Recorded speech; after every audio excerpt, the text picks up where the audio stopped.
জাতির পিতার নাম বঙ্গবন্ধু নয়, মুসলমানদের জাতির পিতা ইব্রাহিম আলাইহিস সালাম। বলতে কোনো ভয় আছে যুবক ভাইরা? আপনি দেশের দিকে যেখানে দেখবেন সব জায়গায় বঙ্গবন্ধুর নাম। আমি ছোট্ট একটা কথা সেদিন বলছিলাম যে এক লোক মনে পড়ে গেছে, বলবো নাকি বলবো না? আপনাকে ডাক্তার করছেন নাকি যুবক ভাইরা? আপনাকে ডাক্তার করছেন নাকি? আমার ওই এক লোক বিদেশ থেকে আসছে, এসে প্রথমে ল্যান্ড করেছে চট্টগ্রাম। নাম কি? আপনারা আমার সাথে কথা না বললে ওয়াজ করা যায় না। কোন গ্রাম? তো চট্টগ্রামে বিশাল বড় একটা টানেল আছে। তো লোক যখন কাম ব্যাক করছে ঢাকার দিকে, বলছে ভাই, the people of Bangladesh, they are very poor. এত বড় টানেল তোমরা বানাইছো কেমনে ভাই? তোমরা গরিব দেশের মানুষ। তো বলছে যে এটার নাম কি আসলে? তো বলছে এটার নাম হচ্ছে বঙ্গবন্ধু টানেল। বলছে মাশাআল্লাহ, ওয়াও, অ্যামেজিং, এক্সেলেন্ট, খুবই সুন্দর, সামনে আগাও। তো সামনে আসছে ঢাকাতে। তো ঢাকায় এসে দেখছে বিশাল বড় বড় ফ্ল্যাট, লম্বা লম্বা দালান। বলছে ভাই এই জায়গার নাম কি?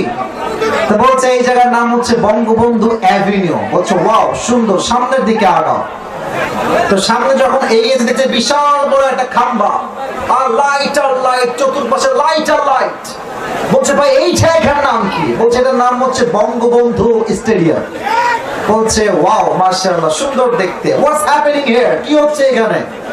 বলছে এখানে একটা টুর্নামেন্ট হচ্ছে, তার নাম হচ্ছে বঙ্গবন্ধু গোল্ড টুর্নামেন্ট। বলছে ফুটবল খেলা, চলো দেখে আসি, and let's go to enjoy, চলো আমরা এনজয় করি। তো গেছে খেলা দেখার জন্য। ডোমারের ভাই আমার দিকে তাকাই বলেন তো, খেলার মাঝে একটা হার জিত যুবক ভাই আছে না নাই? আওয়াজ কমে গেল যে আছে না নাই?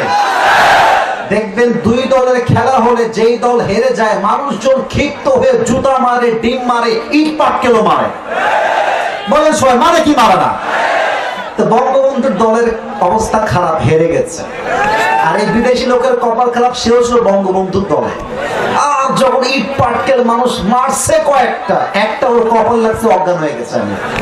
2 ঘন্টা কোনো সেন্স নাই, এমনি চুপচাপ অজ্ঞান হয়ে শুয়ে আছে। 2 ঘন্টা পরে হুশ আসছে, চোখ খুলে বলছে ভাই আমি কোথায়? পাশে একজন বলছে ভাই আপনি এখন আছেন বঙ্গবন্ধু হসপিটালে। এখন ঘুম থেকে উঠে, অজ্ঞান থেকে উঠে বলছে ভাই আল্লাহর ওয়াস্তে মাফ চাই, এই নাম থেকে তোমরা আমাকে মনে করে বঙ্গবন্ধু কবরস্থানে নিয়ে যাও না। তার মানে আমরা এটা স্পষ্ট বুঝতে পারছি, তারা বঙ্গবন্ধুকে যে পরিমাণ আদর্শ হিসেবে মেনেছে, নবীর সুন্নাহকে মানলে আমার মনে হয় জান্নাত মনে হয় ওয়াজিবই হয়ে যেত।